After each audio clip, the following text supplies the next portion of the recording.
So thanks for inviting me. I'm really happy to be here. So Oana, also thanks for your introduction. I'm zooming in from Groningen.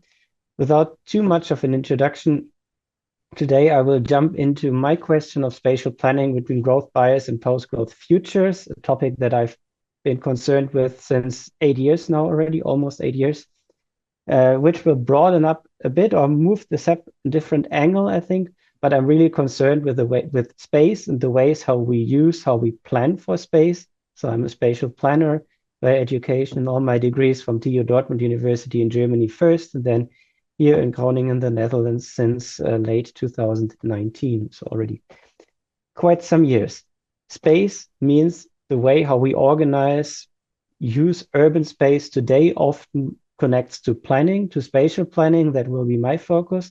But traditionally, we also had other ways to do that, like the commons. Pre-industrial societies also had many ways to deal with space in the commons. And there might be also potential for the future to rethink also the way how we deal with space in that regard. And that's what I'm hoping to also get from the discussion later on today. My starting point for this, I hope I will try to be as quick as possible to have some time for discussion at the end, that we realize increasingly, that's not new exactly, the limits to growth already dating back to 1972 or even earlier debates. But we have some tangible limits now that are also anchored in policy, net zero for carbon dioxide, but also net zero for land consumption, circular economy. So some way the growth of economy, but also the growth of space, the growth of use of space is becoming an increasingly problematic topic from sustainability angles and even more radical from post-growth and degrowth angles.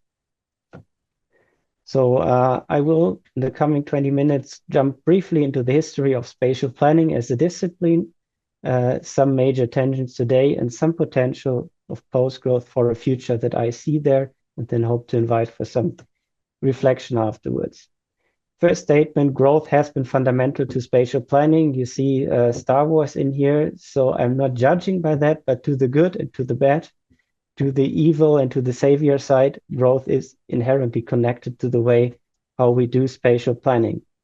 I said previous to industrial societies, there were different means, very hierarchical, feudal structures, but also commons-based ways to organize space.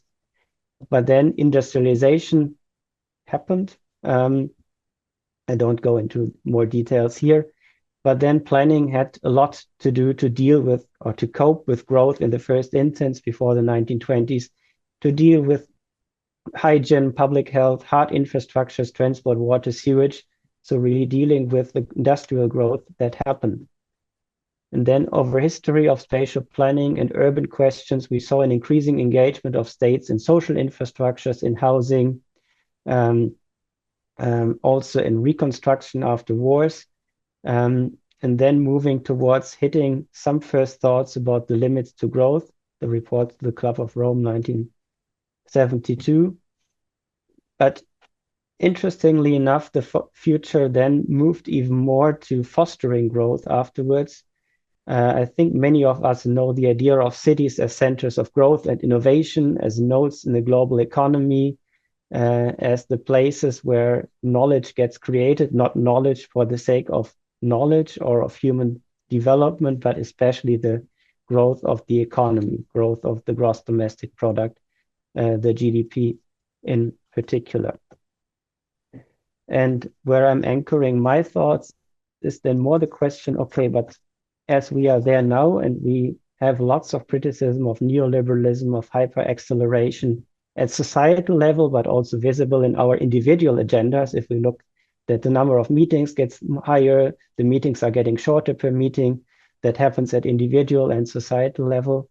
And then we have increasing debates about different futures that put more central questions of the common good, just cities, but also questions that become quite practical suddenly and sadly, how to deal without oil and gas, not only because of climate change, but also due to geopolitical reasons, global security, and other debates. So somehow spatial planning, or the way how we deal with space, how we deal with urban space, seems to be caught in a vicious circle of seeing growth as a synonym for development.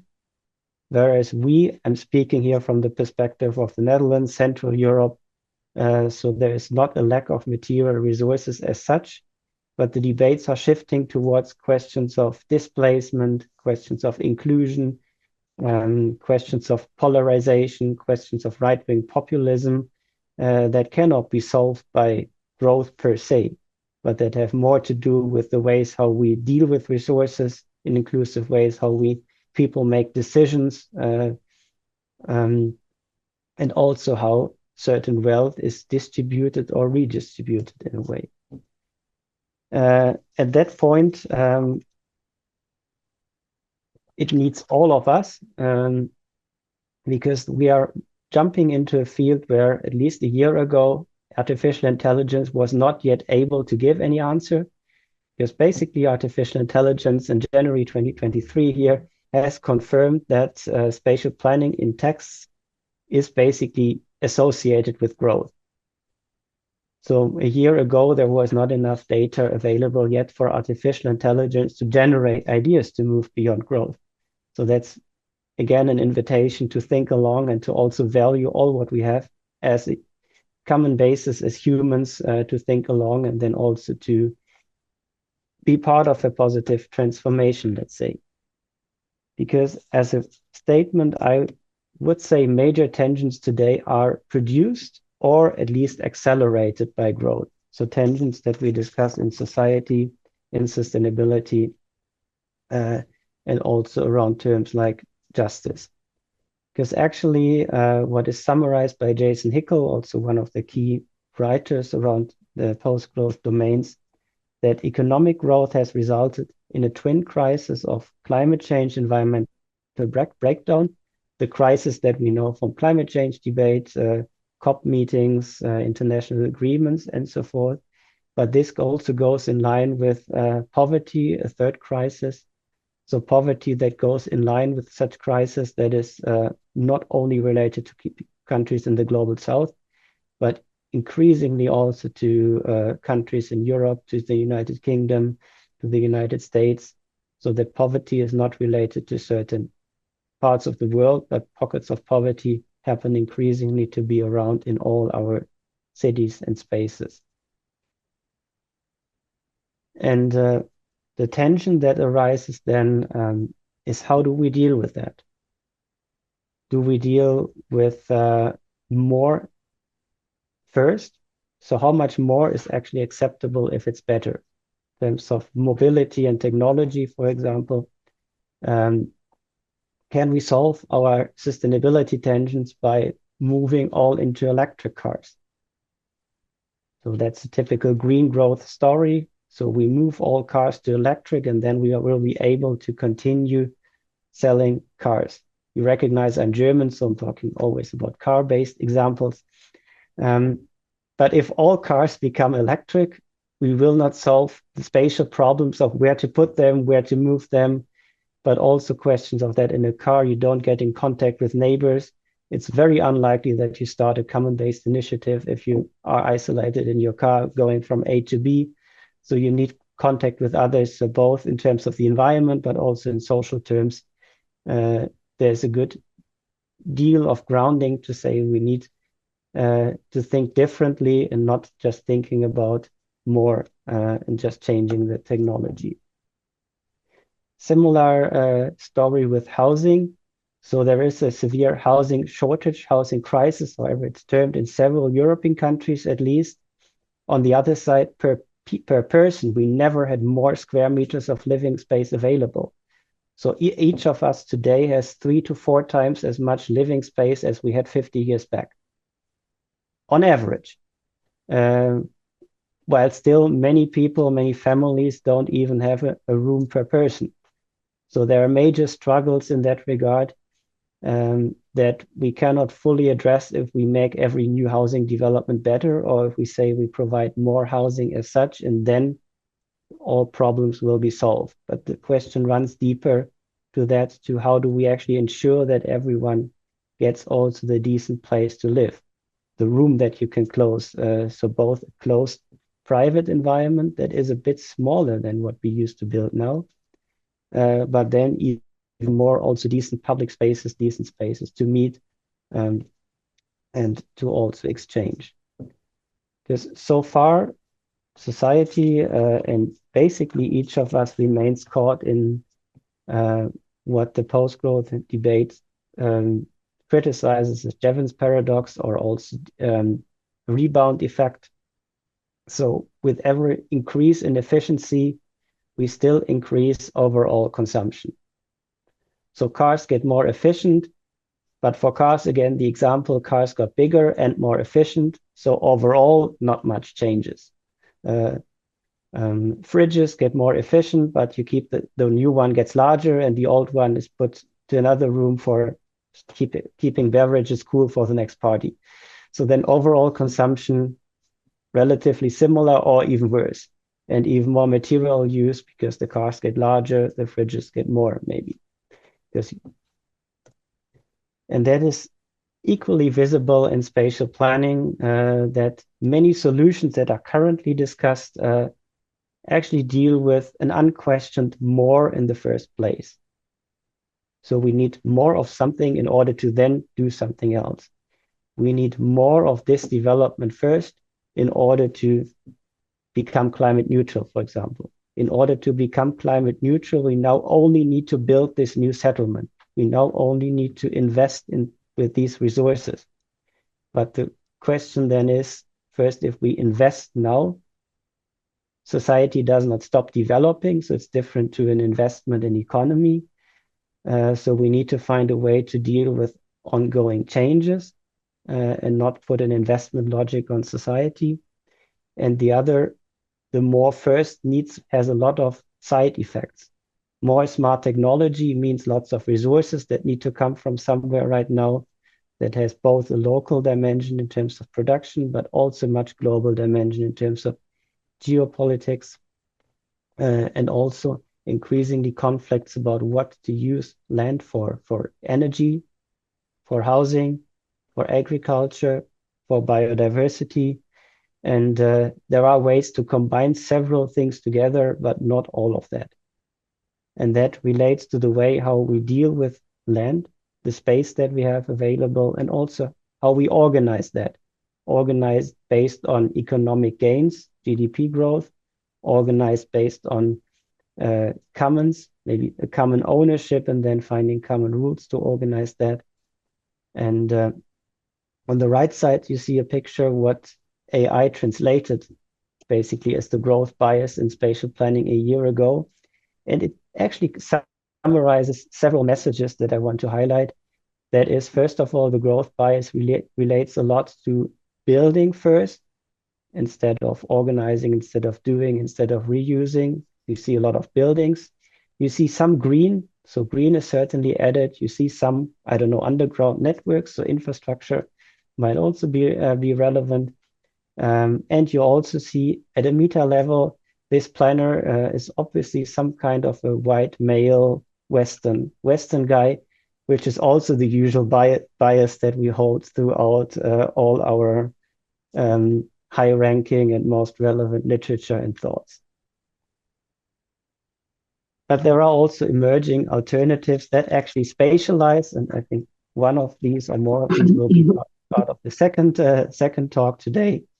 Especially commons that have been around much longer than the post-growth debates that I'm talking about now, but that are increasingly relevant in books like here, the Urban Commons Cookbook a few years back, or the Urban Commons Handbook, the second part today, that work much about access and collaboration in different domains beyond private property and the market, for example, but also collaboration on commons.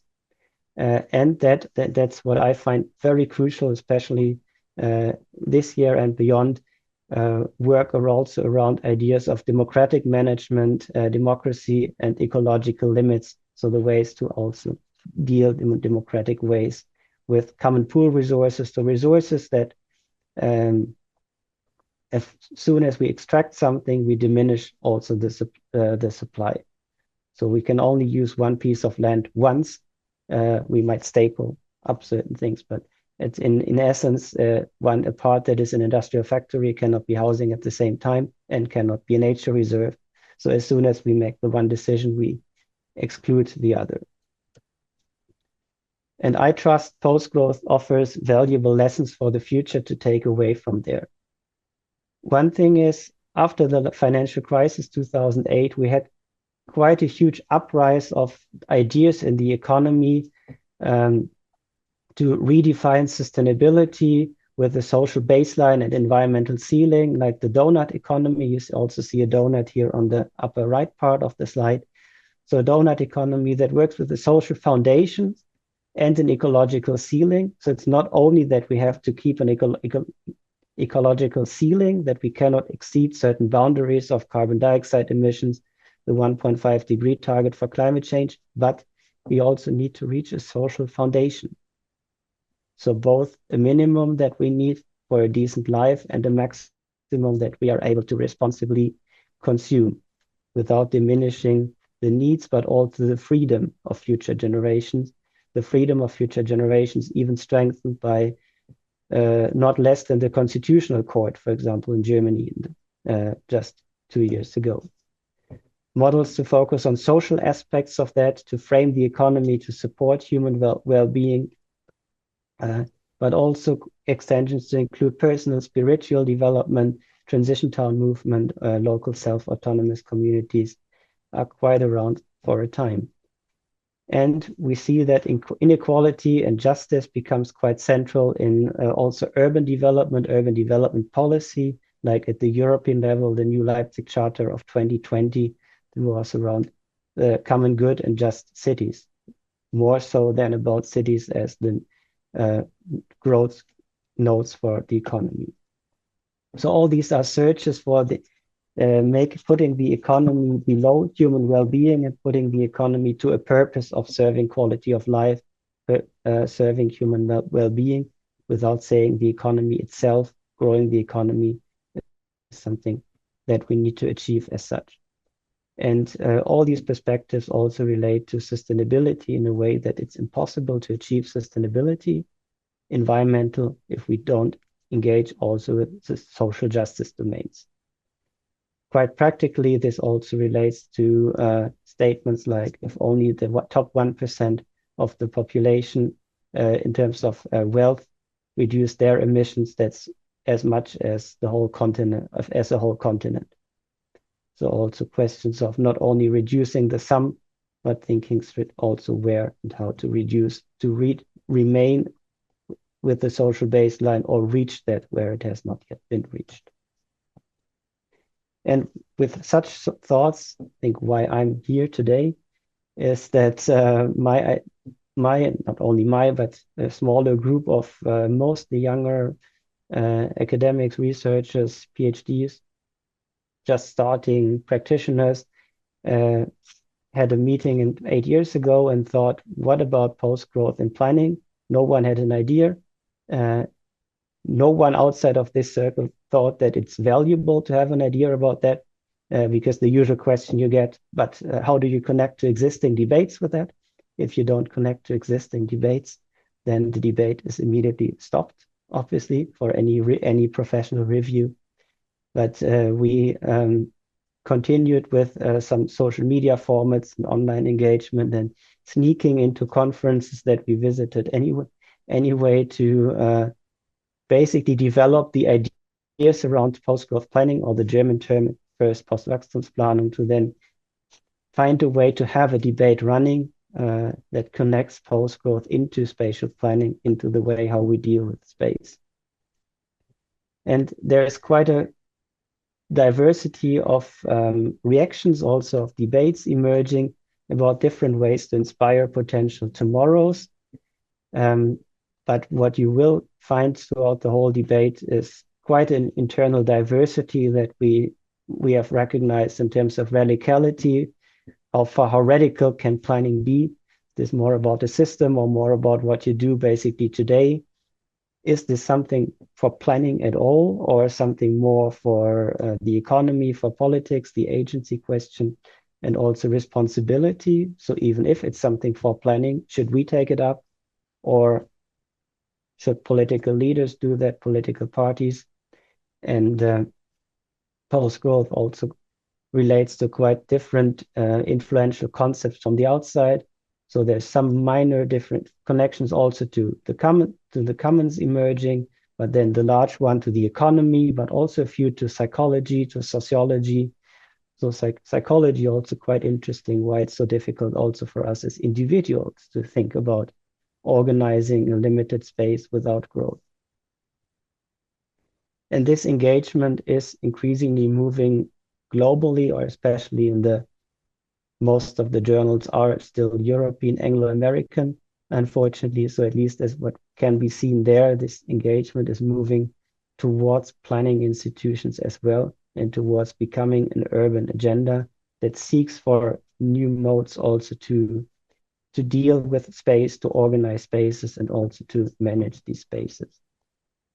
So the question, what hinders us actually to move there, to change practices? What are the obstacles? What are the challenges of that? That was what colleagues and me took in the first wave of the COVID-19 pandemic, to say, okay, the only formats that we have available is do it like we do right now via online means.